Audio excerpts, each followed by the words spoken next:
This is what I came here to do. I walk that wire and I take that step.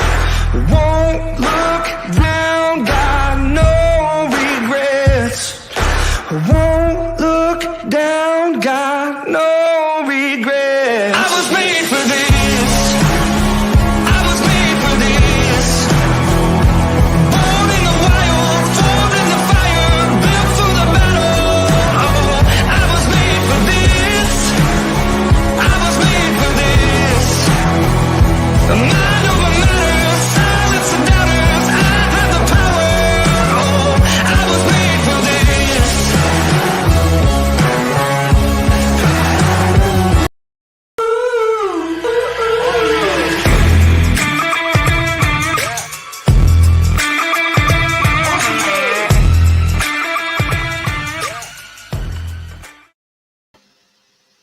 Good evening, everybody.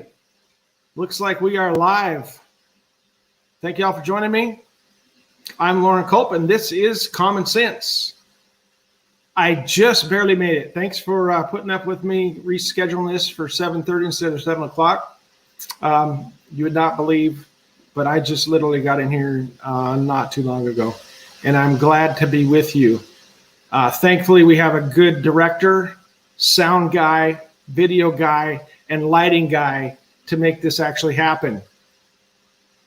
Yeah, they're all me. It's just me. But thanks for joining me, you guys. I appreciate it. That commercial was from my sponsor, MinutemenCoffee.com. And if you order coffee, when you order coffee from MinutemenCoffee.com, make sure you use the promo code CULP, C-U-L-P, all capital letters. You'll receive 15% off your orders of 2 pounds or more. It's a veteran-owned and operated business right here in Washington State, and they have fantastic coffee. So I hope that you guys had a great Independence Day. I know that I did. I went down to Moses Lake. I was invited down there to give a speech in front of hundreds of patriotic citizens. And I stood on stage and I read the Declaration of Independence, the breakup letter that our founding fathers sent to King George in 1776, because that's what Independence Day is all about.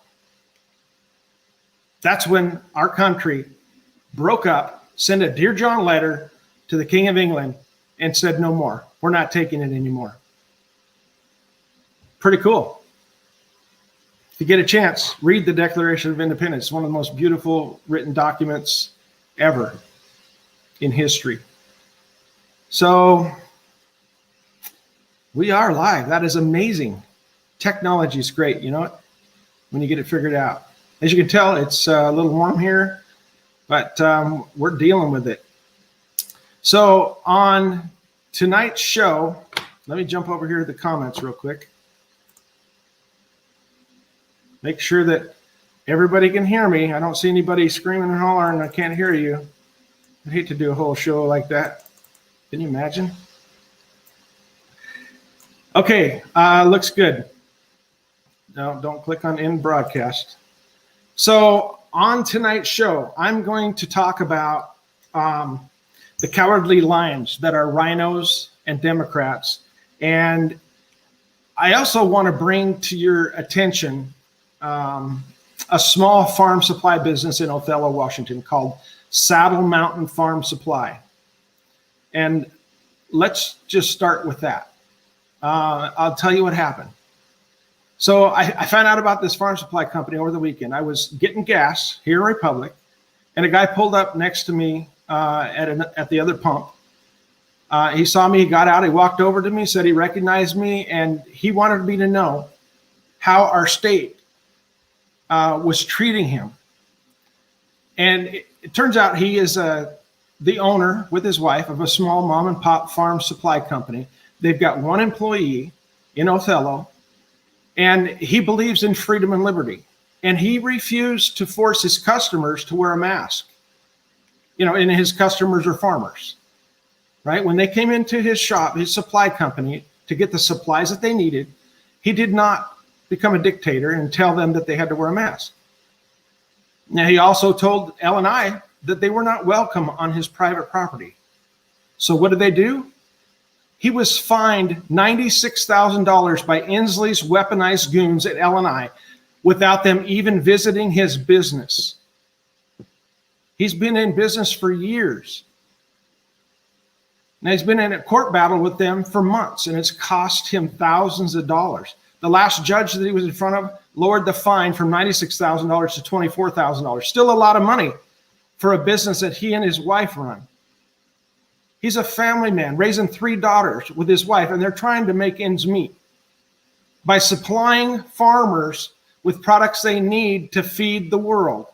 This is the kind of crap that makes my blood boil. This man, his eyes were tearing up when we were talking. And then get this. I'm going to play an interview that Jay Inslee did on The Divide with Brandy Cruz, when Brandy asked him if it's time to reform his emergency powers. And just look at the arrogance of this person.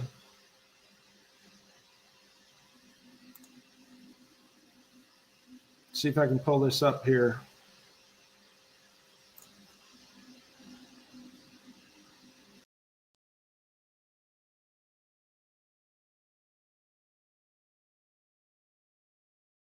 We have had such tremendous success in our state relative to other states. I don't see a reason for that. The calls we have made have been very difficult, but they have succeeded. I'm not sure you want to go back and reform when you won the Super Bowl. And we've won the Super Bowl of the COVID pandemic. And the reason is we have saved tens of thousands of lives.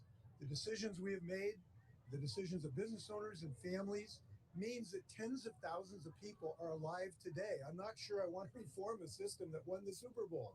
So I don't see a reason for that today. But listen, we're always open to ideas. And I'm sure there will be things we learn as we look back at the science of this. And I'm willing to obviously learn. Okay, shut up, Jay. Does that sound like what he's doing to businesses and families all across the state? Does what he's doing sound like winning the Super Bowl to you? Good Lord, I gotta get him off my screen. Hold on. It's pathetic. What he's doing to small, especially small businesses, but all businesses, mostly small, right? He left the big box stores open. Remember that? This is not winning the Super Bowl.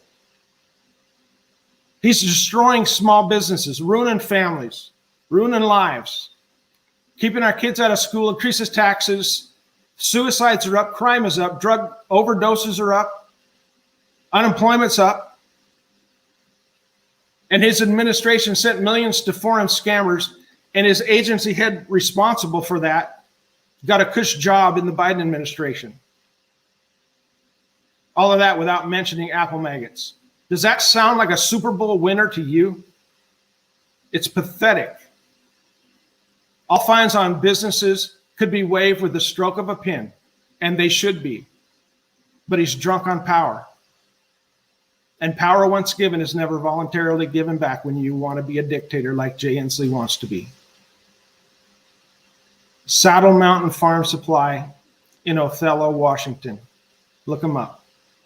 They probably could use some prayers tonight. Okay, let's switch gears. I'm going to talk about the audits that are going on right now. Let me pull up a tweet, get this guy off of my screen, and pull up a tweet here. This is Emerald Robinson. She's a White House correspondent for Newsmax. And here's one of her tweets that kind of caught my eye. Democrats don't want to hand over router passwords in Arizona for the same reason Democrats can't find chain of custody documents for mail-in ballots in Georgia. For the same reason 135,000 votes are magically preloaded into machines by Democrats in New York City's mayor race. Pretty amazing. It's absolutely pathetic what's going on. Why are Democrats and RINOs fighting against these audits?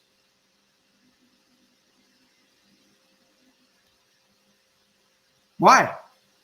The Democrats in Arizona, they took the Republican senators to court about 4 times, and they lost every single time in court. Businesses have audits all the time. We should have audits in our voting system, not recounts, but full-blown audits, so that we can all be assured that our elections are honest and above board, right? How else are you going to do it? It makes perfect sense to me, but not to RINOs, not to Democrats, like Kim Wyman. Remember this?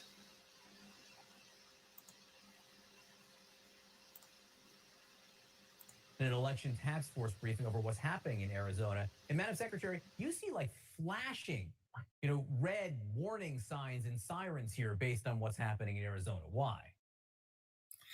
Oh, well, because we're witnessing an event that has absolutely unprecedented movement in elections. We've never seen a private company be able to come in and take command and control of live ballots that were used in an election. And the precedence of this is just unnerving for election officials across the country, and it should alarm every American in the country, because we don't want people to be able to just, walk into a crime scene and contaminate evidence for a future trial. Your particular And that's concern what this is. also about the partisan recounts in elections. What do you mean and why? Well, a recount, to be credible, needs to be transparent. The public needs to be able to see every facet of it. They need to be assured that there are Democrats and Republicans and independents in the room actually conducting the recount with policies and procedures in place.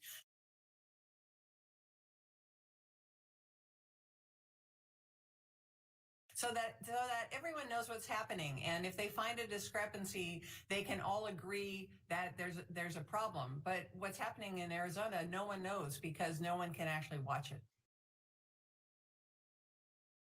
How worried are you that you say this is unprecedented, but I've got a feeling the way things are going, this may not be the last time.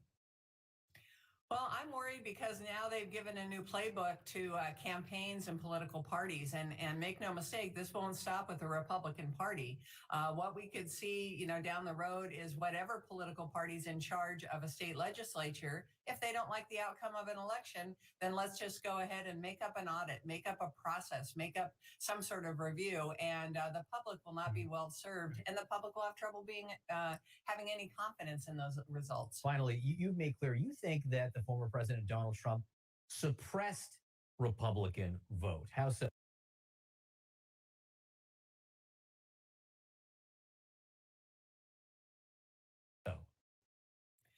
Well, here in Washington, we don't register by party, so it's hard to really tell. But we saw a real uptick in ballot drop box usage here in Washington. And that was probably partly because of the rhetoric that the president had about mail-in ballots being corrupt, and things that happened with the USPS. So, voters lost confidence, and that's all voters, not just voters in the Democratic Party.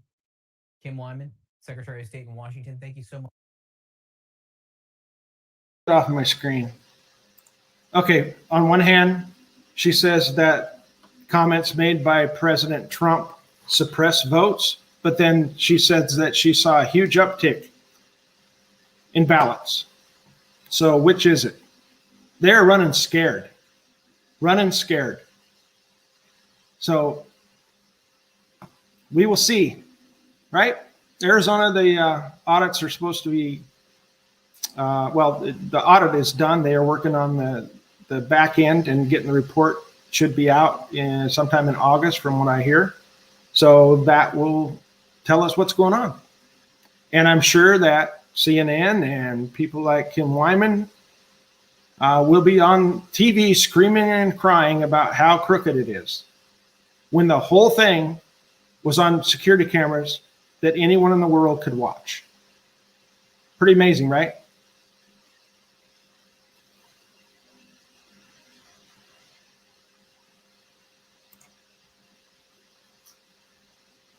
Get off my screen.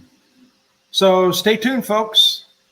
We live in, I believe, the best time to be an American. I really believe that. You know, God placed us on this earth at this time, at this very moment, to make a difference. People like Thomas Jefferson, George Washington, Abraham Lincoln, Davy Crockett, all of them stood up for freedom and liberty in their times. And we need to do the same thing and stand up in our time. It's up to us. We need to stand up for the Constitution. We need to stand up for America. If you don't want to run for office, stand up and support someone who is. Everyone should check with their county coordinator, their county party chairman, and become a PCO. Fill those positions. They are empty. PCOs decide who the county chair is and decide who's running the state party.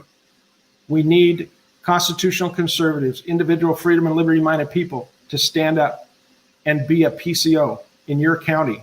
Get a hold of your county party and find out that the chairman for the parties in each county can appoint people to vacant positions, and there are a lot of them.